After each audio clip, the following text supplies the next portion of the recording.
The Silmarillion, Chapter 9 of the Flight of the Noldor. After a time, a great concourse gathered about the Ring of Doom, and the Valar sat in shadow, for it was night. But the stars of Arda now glimmered overhead, and the air was clear, for the winds of Manwë had driven away the vapors of death, and rolled back the shadows of the sea. Then Yavanna arose, and stood upon Isolde, the green mound, but it was bare now, and black, and she laid her hands upon the trees, but they were dead, and dark, and each branch that she touched broke, and fell lifeless at her feet. Then many voices were lifted in lamentation, and it seemed to those that mourned that they had drained to the dregs the cup of woe that Melkor had filled for them. But it was not so. Yavanna spoke before the Valar, saying, "The light of the trees has passed away, and lives now only in the Silmarils of Fëanor. Foresighted was he. Even for those who are mightiest under Ilúvatar, there is some work that they may accomplish once, and once only. The light of the trees I brought into being, and within ye I can do so never again. Yet had I but a little of that light, I could recall life to the trees, ere their roots decay, and then our hurt should be healed, and the malice of Melkor be confounded." Then Manwë spoke and said, "Hear'st thou, Fëanor, son of Finwë, the words of Yavanna? Wilt thou grant what she would ask?" There was long silence, but Fëanor answered no word. And Tulkas then cried, "Speak, O Noldor, yea or nay, but who shall deny Yavanna? And did not the light of the Silmarils come from her works within the beginning?" But Iule the Maker said, "Be not hasty. We ask a greater thing than thou knowest. Let him have peace yet a while." Fëanor spoke then, and cried bitterly, "For the less even as far the greatest, there is some deed that he may accomplish but once only, and in that deed his heart shall rest. It may be that I can unlock my jewels, but never again shall I make their like, and if I must break them, I shall break my heart, and be slain, first of all the Eldar and Aman." "Not the first," said Mandos, but they did not understand his word, and again there was silence. Fëanor brooded in the dark. It seemed to him that he was beset in a ring of enemies, and the words of Melkor returned to him, saying that the Silmarils were not safe if the Valar would possess them. "And is he not a Valar as they?" said his thought, "and does he not understand their hearts? Yes, a thief shall reveal thieves." And then he cried aloud, "This thing I will not do of my free will, but if the Valar will constrain me, then shall I know indeed that Melkor is of their kindred." Mandos then spoke. "He has spoken." And Yennefer arose, and went up into Ezohar, and cast back her grey hood, and with her tears washed away the defilements of Ungoliant.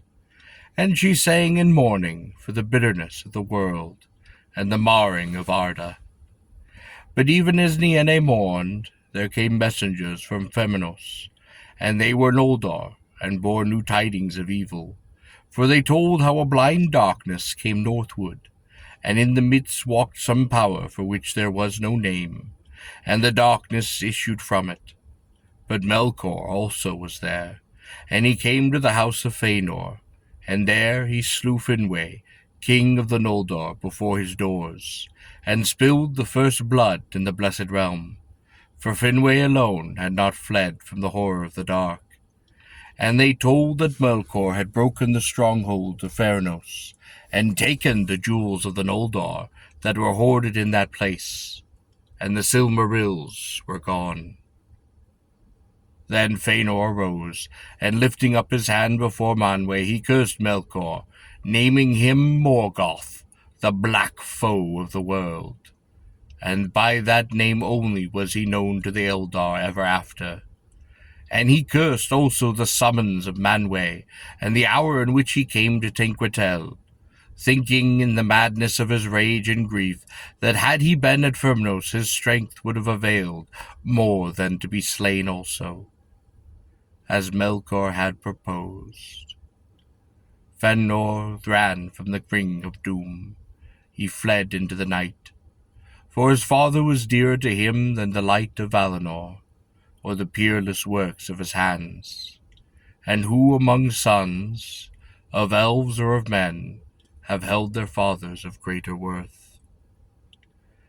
Many there grieved for the anguish of Fëanor, but his loss was not his alone, and Yavanna wept by the mound, in fear that the darkness should swallow the last rays of the light of the Valnar forever.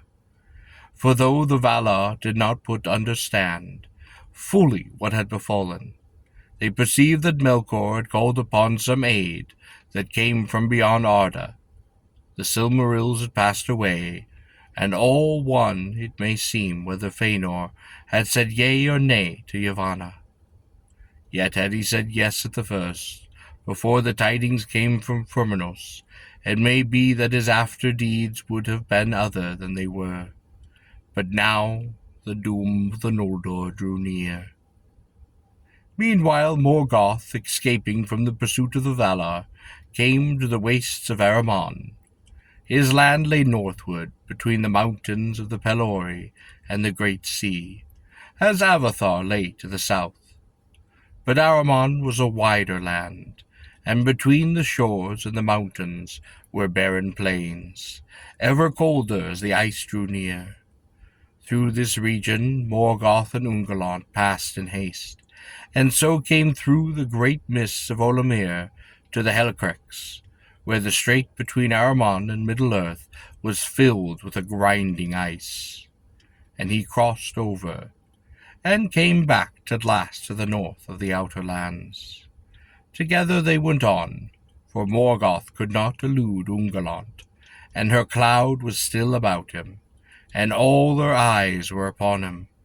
And they came to those lands that lay north of the Firth of Dingest. Now Morgoth was drawing near to the ruins of Angband, where his great western stronghold had been, and Ungoliant perceived his hope, and knew that here he would seek to escape from her. So she stayed him, demanding him that he fulfill his promise. "Blackheart," she said, "I have done thy bidding, but I hunger still." "What wouldst thou have more?" said Morgoth.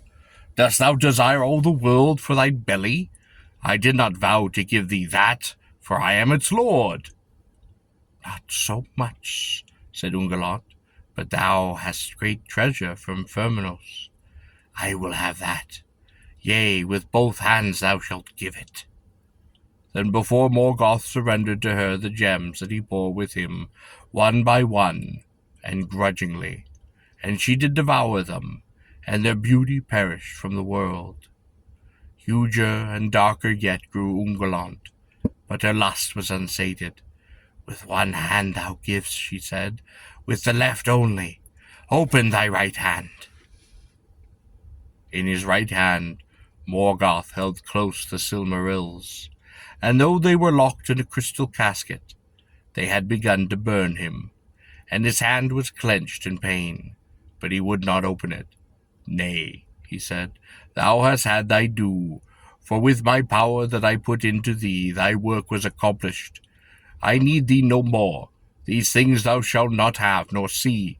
I name them unto myself forever." But Ungoliant had grown great, and he less by the power that had gone from him. And she arose against him, and her cloud closed about him, and she enmeshed him in a web of clinging thongs to strangle him. Morgoth then sent forth a terrible cry that echoed in the mountains. Therefore that region was called Lamoth, for the echoes of his voice dwelt there ever after. so that any who cried aloud in that land awoke them, and all the waste between the hills and the sea was filled with the clamours as of voices in anguish. The cry of Morgoth in that hour was the greatest and most dreadful that is ever heard in the northern world. The mountains did shook, the earth did tremble, and the rocks were riven asunder. Deep in the forgotten places that cry was heard, far beneath the ruined halls of Angband, in vaults to which the Valar, in the haste of their assault, had not descended. Balrogs lurked still, awaiting ever the return of their lord, and now swiftly did they arouse, and passing over Hithlum, they came to Lamoth as a tempest of fire. With their whips of flame they smote asunder the webs of Ungolant, and she quailed and turned to flight, belching the black vapors to cover her, and fleeing from the north, she went down into Beleriand, and dwelt beneath arid Gorgoth, in that dark valley that was ever after called Nan Dungotheb, the Valley of the Dreadful Death, because of the horrors that she bred there. For other foul creatures of spider form had dwelt there since the days of the delving of Angband, and she did mate with them, and did devour them, and even after Ungolant herself departed, and went whither she would into the forgotten south of the world, her offspring abode there, and wove their hideous webs. Of the fate of Ungolant no tale does tell, yet some have said that she ended long ago, when in her uttermost famine she devoured herself at last. And thus the fear of Yavanna that the Silmarils would be swallowed up and fall into the nothingness did not come to pass, but they remained in the power of Morgoth, and he, being freed, gathered again his servants that he could find, and came to the ruins of Angband. There he delved anew his vast vaults and his dungeons, and above their gates he reared the threefold peaks of Thungradum, and a great reek of dark smoke was ever wreathed about them. There countless became the host of his beasts and his demons, and the race of the orcs, bred long before, grew and multiplied in the bowels of his earth. Dark now filled the shadow on Beleriand, as it's told hereafter, but in Angband Morgoth forged for himself a great crown of iron, and he called himself the King of the World, and in token of this he set the Silmarils in his crown. His hands were burned black by the touch of those hollow jewels, and black they remained ever after. Nor was he ever free from the pain of that burning, and the anger of his pain. That crown he never took from his head, though its weight became a deadly weariness. Never but only once did he depart, for a while secretly from his domain in the north. Seldom indeed did he leave the deep places of his fortress, but governed his armies from his northern throne, and once only did he himself wield weapon, while his realm did last.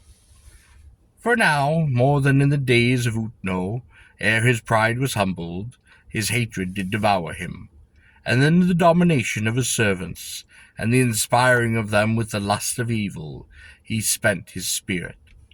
None the less his majesty as one of the Valar long remained, though turned to terror, and before his face all save the mightiest, and into a dark pit of fear. Now when it was known that Morgoth had escaped from Valinor, and his pursuit was unavailing, the Valar remained long seated in darkness in the Ring of Doom, and the Maiar and the Vanyar stood beside them, and did weep. But the Noldor, for the most part, returned to Tirion, and mourned for the darkening of their fair city, though the dim ravine of the Carrican fogs drifted in from the shadowy seas, and mantled its towers, and the lamp of the Minden dared burn pale within the gloom. Suddenly Fëanor appeared in the city, and called on all to come to the high court of the king upon the summit of Tuna. But the doom of banishment that had been laid upon him was not yet lifted, and he rebelled against the Valar. A great multitude gathered swiftly, therefore, to hear what he would say, and the hill, and all the stairs, and the streets that climbed upon it were lit with the light of many torches that each one bore in hand. Fëanor was a master of words, and in his tongue had gone power over hearts when he would use it. And that night he made a speech before the Noldor, which they ever remembered. Fierce and fell were his words, and filled with anger and with pride. And hearing them, the Noldor even stirred to madness. His wrath and his hate were given most to Morgoth, and yet well nigh all that he said came from the very lies of Morgoth himself. But he was distraught with grief for the slaying of his father, and with anguish for the rape of the Silmarils. He claimed now the kingship of the Noldor, since Finwë has died, and he scorned the decrees of the Valar. "Why, O people of the Noldor," he cried, "why should we longer serve the jealous Valar, who cannot keep us, nor even their own realm, secure from their enemy? And though he be now their foe, or not, they and he are of one kin? Vengeance calls me hence. But even were it otherwise, I would not dwell longer in the same land with the kin of my father's slayer, and of the thieves of my treasure. Yet I am not the only valiant in this valiant people. And have ye not all lost your king? What else have ye not to lose, cooped here in a sorrow land, between the mountains and the sea?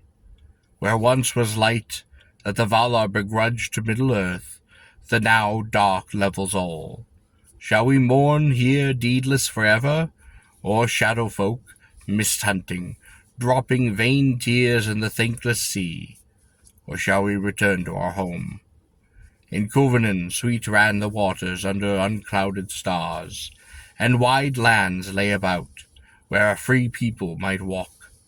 There they lie still, and await us who in our folly forsook them. Come away, let cowards keep the city."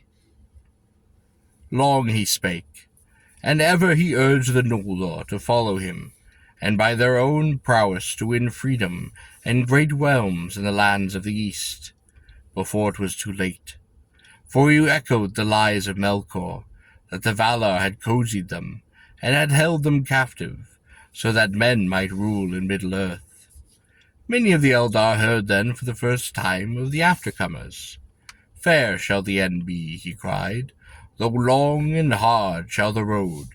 Say farewell to bondage, but say farewell else to ease. Say farewell to the weak, say farewells to your treasures. More shields shall be made.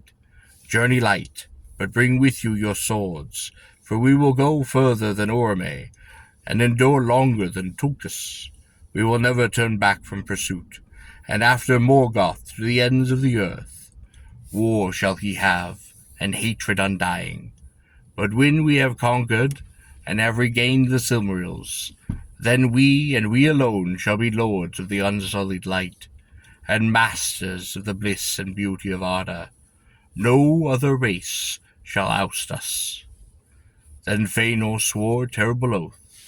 His 7 sons leapt straightway in his side, and took the selfsame vow together. And red as blood shone they draw their swords in the glare of the torches. They swore an oath which none shall break, and none should take. By the name even of Ilúvatar, calling the everlasting dark upon them, if they kept it not. And Manwë they named in witness, and Varda, and the hollowed mountain of Tanquetel, vowing to pursue with vengeance and hatred to the ends of the world, Vala, demon, elf, or man as yet unborn, or any creature, great or small, good or evil, that time should bring forth unto the end of days, whoso shall hold or take or keep a Silmaril from their possession.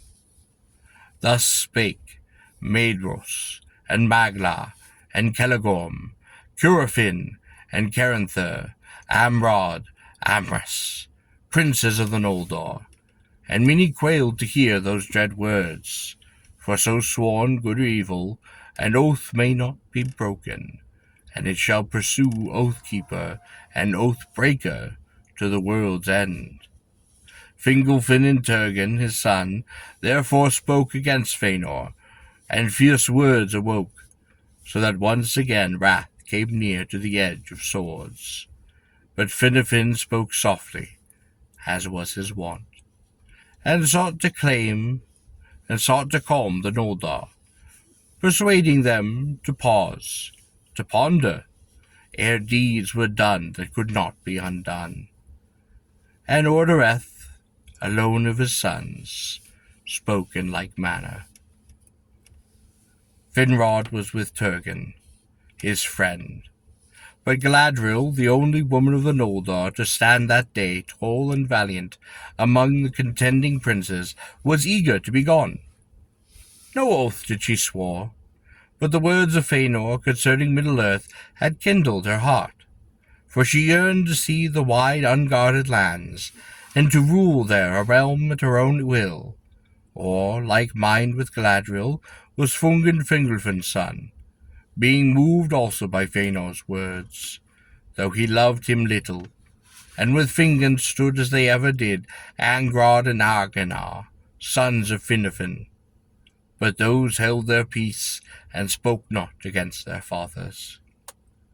At length, after long debate, Fëanor prevailed, and the greater part of the Noldor were assembled, and set aflame with the desire of new things and strange countries. Therefore, when Finarfin spoke yet again, for heed and delay a great shout went up, "Nay, let us be gone." And straightway Fëanor and his sons began to prepare to the marching forth. Little foresight could there be for those who dared to take so dark a road, but all was done to overhaste. The Fëanor drove them on, fearing lest in the cooling of their hearts his words should wane, and either counsel yet prevail. And for all his proud words he did not forget the power of the Valar. But from Valimar no message came, and Manwë was silent. He would not yet either forbid or hinder Fëanor's purpose, for the Valar were grieved that they were charged with evil intent to the Eldar, or that any were held captive by thee against their will. Now they watched, and they waited, for they did not yet believe that Fëanor would hold the hosts of the Noldor to his will. And indeed, when Fëanor began marshalling the Noldor for their settling out, then at once dissension arose. For though he had brought the assembly in mind to depart, by no means of all were of a mind to take Fëanor as king. Greater love was given to Fingolfin and his sons, and his household, and the most part of the dwellers in Tirion refused to renounce him, for he would go with them, and thus at the last, as two divided hosts, the Noldor set forth upon their bitter road. Fëanor and his followers were in the van, but the greater host came behind, under Fingolfin, and he marched against his wisdom, because Fingolfin's son so urged him, and because he would not be sundered from his people, that were eager to go. Nor would he leave them to the rash counsels of Fëanor, nor did he forget his words before the throne of Manwë. With Fingolfin went Finarfin also, and for like reasons.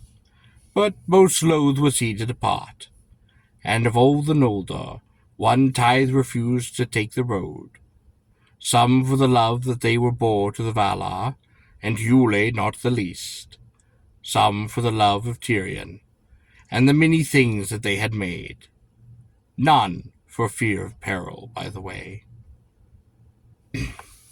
But even as the trumpet sang and Fanwë issued from the gates of Tirion, a messenger came at last from Manwë, saying, "Against the folly of Fëanor shall be set my counsel only. Go not forth, for the hour is evil, and your road leads to sorrow that you do not foresee. No aid will the Valar lend you in this quest, but neither will they hinder you. For this you shall know, As ye came hither freely, freely shall you depart. But, thou Fëanor, Finwëd's son, be thine oath exiled. The lies of Melkor thou shalt unlearn in bitterness. Vala he is, thou sayest. Then thou hast sworn in vain. For none of the Valar canst thou overcome now, or even within the halls of Ye.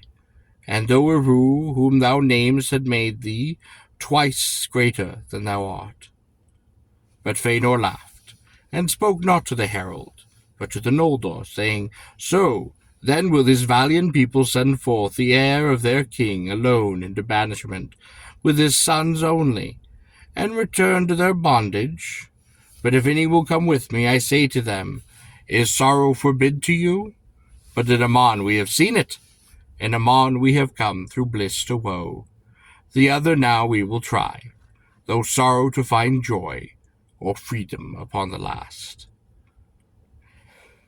Then turning to the herald he cried, Say this to Manwë Sulmo, High King of Arda.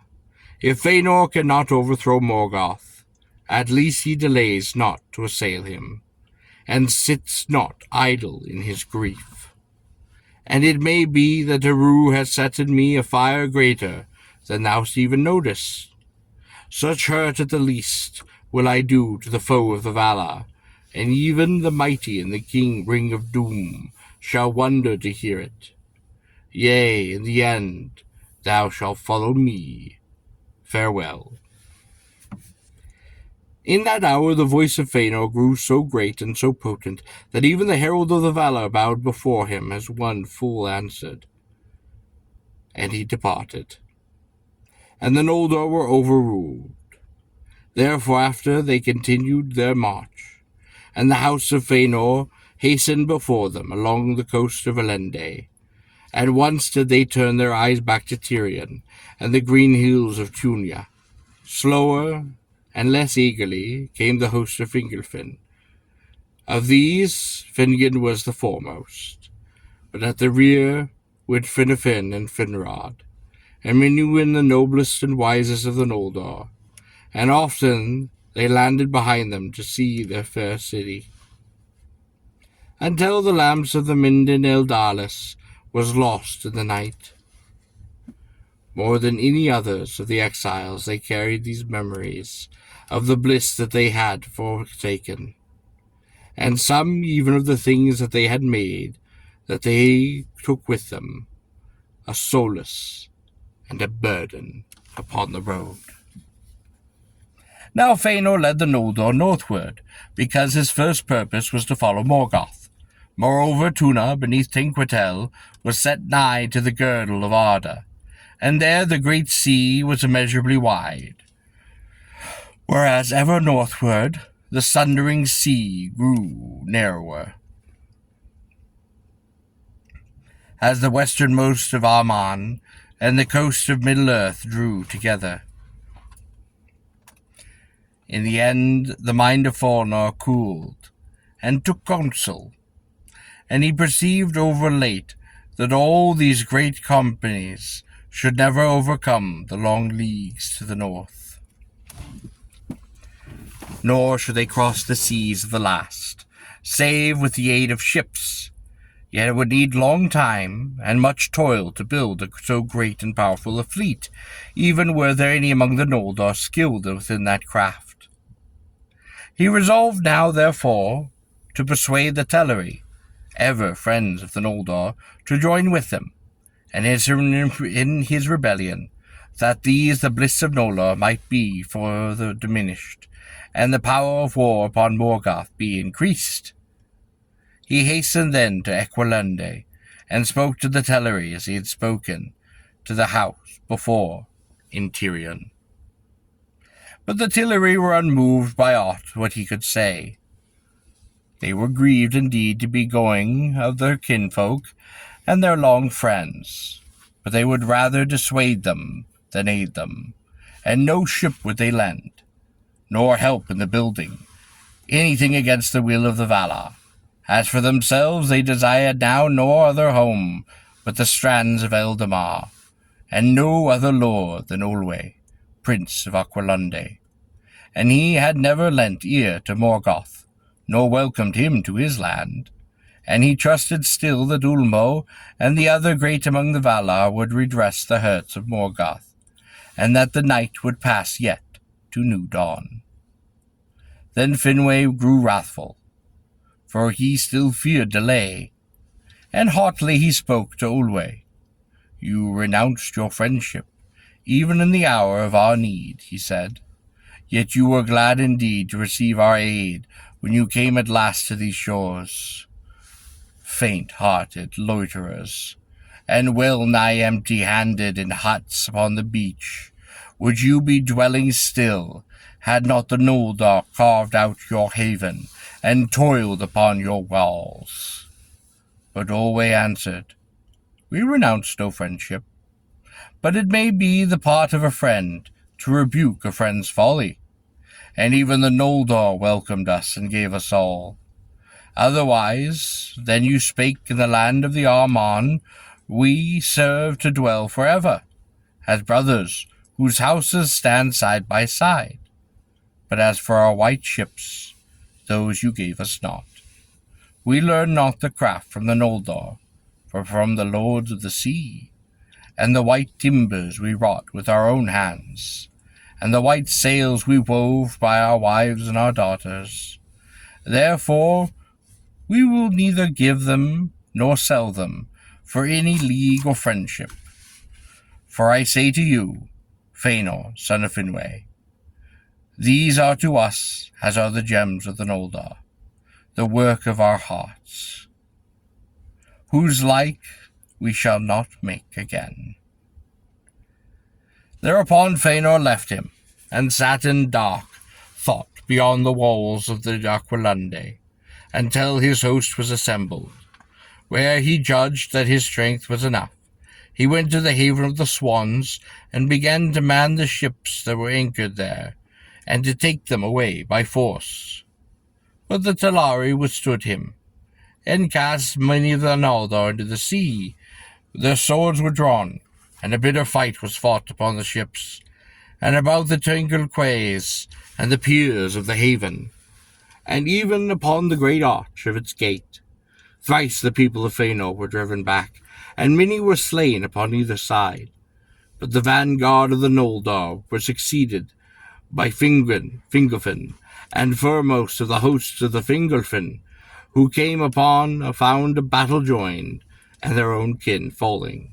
They rushed in before they knew rightly the cause of this quarrel, for some thought indeed that the Telari had sought to waylay the march of the Noldor, in the bidding of the Valar.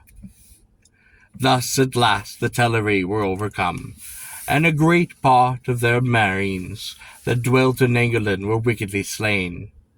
For the Noldor were become fierce, and they were become desperate, and the Telari had lost strength, and were armed for the most part but with slender bows. Then the Noldor did draw away their white ships, and manned their oars as best they might, and roared them north along the coast. And Olwe called upon Oese, but he came not, for it was not permitted of the Valar that the flight of the Noldor should be hindered by force. But Unwin wept for the mariners of the Telari, and the sea rose in wrath against the slayers, so that many of the ships were wrecked, and those in them did drown. Of this keen slaying of the Aquilunde more was told in the lament which is named the Noldornance, the fall of the Noldor, that might ere he was lost. Nevertheless, the greater part of the Noldor escaped, and when the storm was past they held on to their course, some by ship and some by land.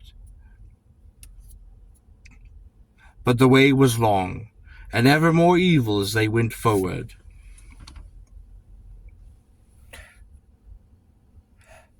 After they had marched for a great while in the unmeasured night, they came at length to the northern confines of the guarded realm, upon the borders of the empty waste of Armon, which were mountainous and cold.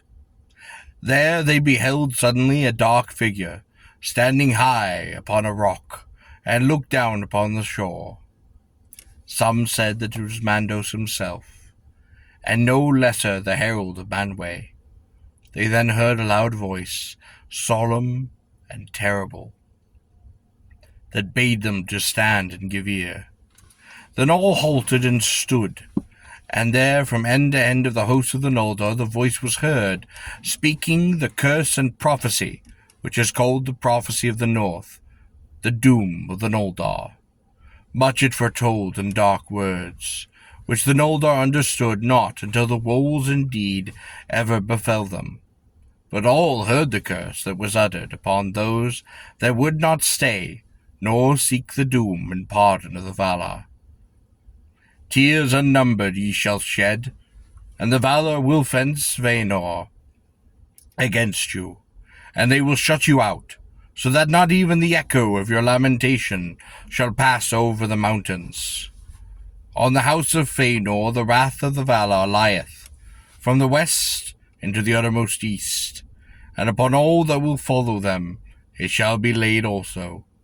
Their oath shall drive them, and yet betray them, and ever snatch away the very treasures that they were sworn to pursue. To evil end shall all the things turn that they began well, and by treason of kin unto kin, and the fear of treason, shall this come to pass. The dispossessed shall they be forever. To have spilled the blood of your kindred unrighteously, and to have stained that land of Aman, for blood ye shall render blood, and beyond Aman ye shall dwell in death's shadow. For though Eru appointed to you to die not in yea, and no sickness may assail you, yet slain ye may be, and slain ye shall be, by weapon, and by torment, and by grief. And your houseless spirits shall come then to Mandos. There long shall ye abide, and yearn for your bodies, and find little pity, though all you have slain should entreat for you. And thus that endured in Middle-earth, and came not to Mandos, shall grow weary of the world, as with a great burden. They shall wane, they shall become as shadows of regret, before the younger races that come after. The Valar have spoken. Then many quailed, but Fëanor hardened his heart, and said, We have sworn, and not lightly. This oath we will keep. We are threatened with many evils, and treason not the least.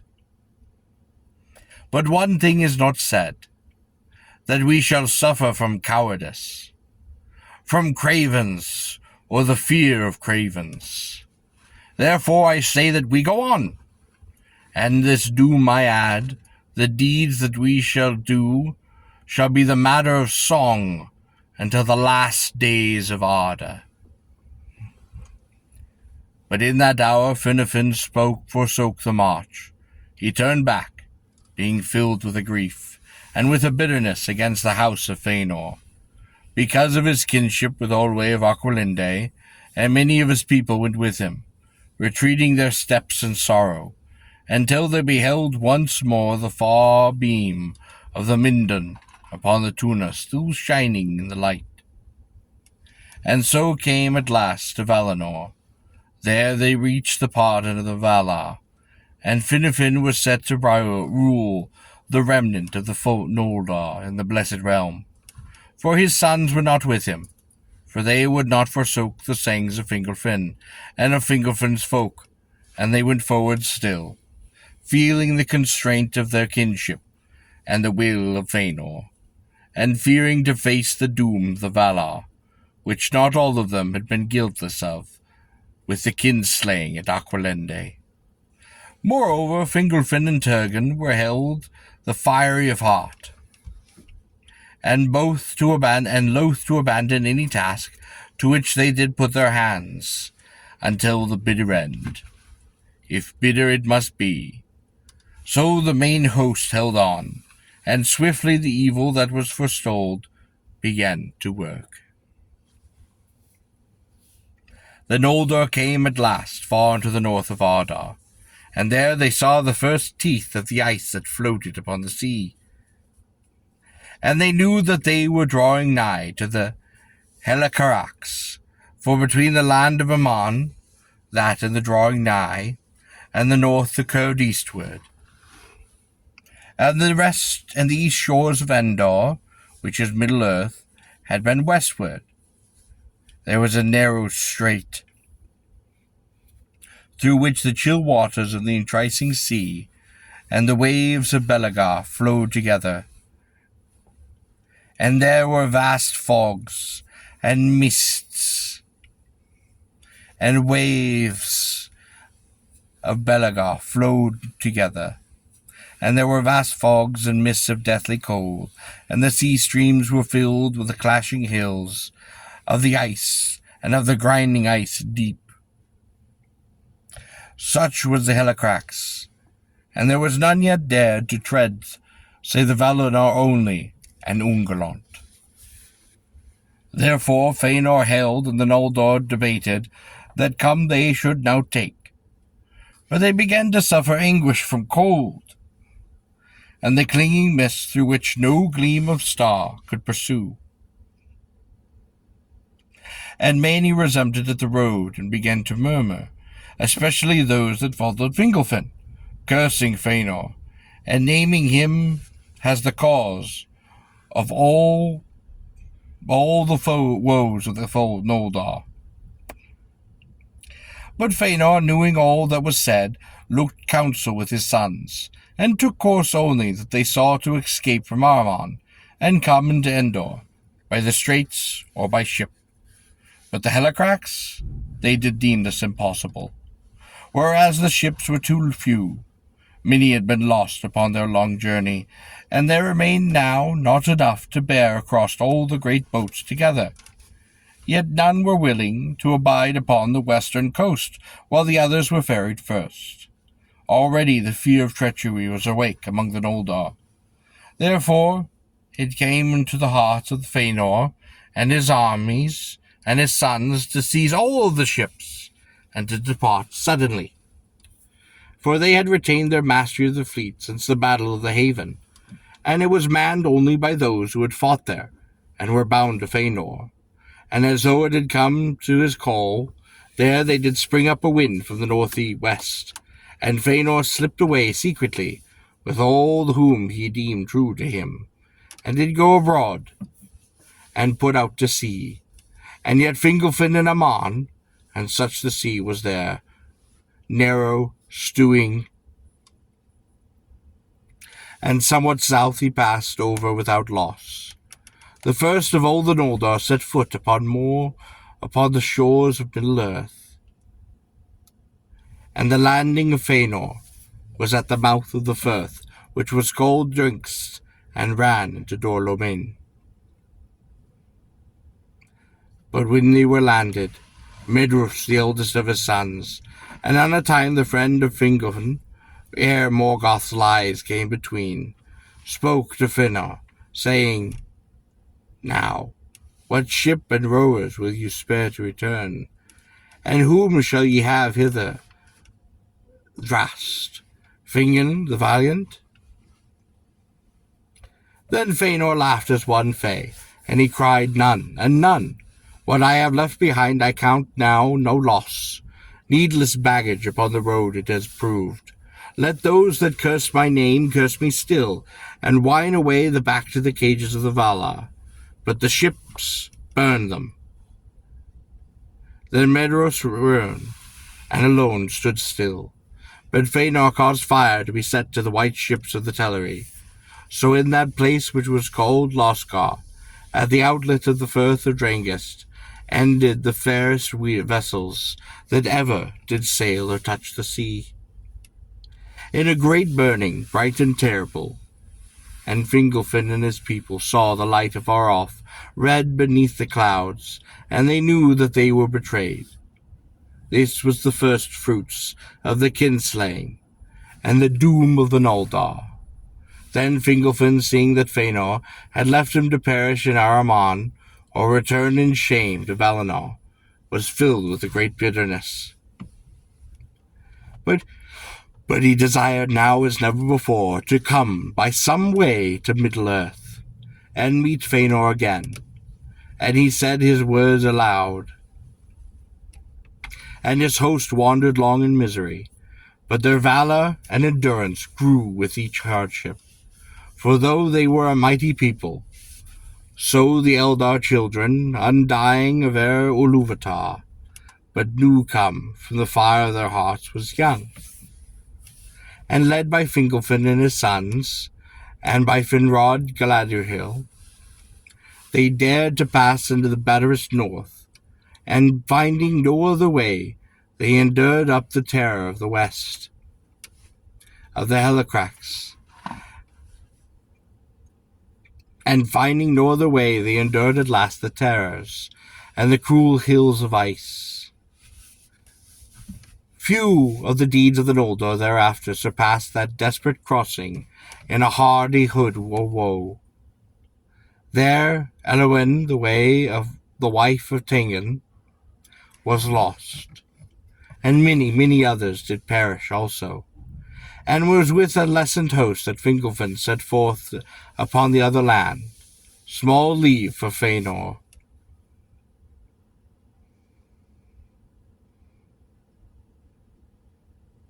Or his sons, and those that marched at last behind him, and that blew their trumpets in Middle-earth at the first rising of the moon.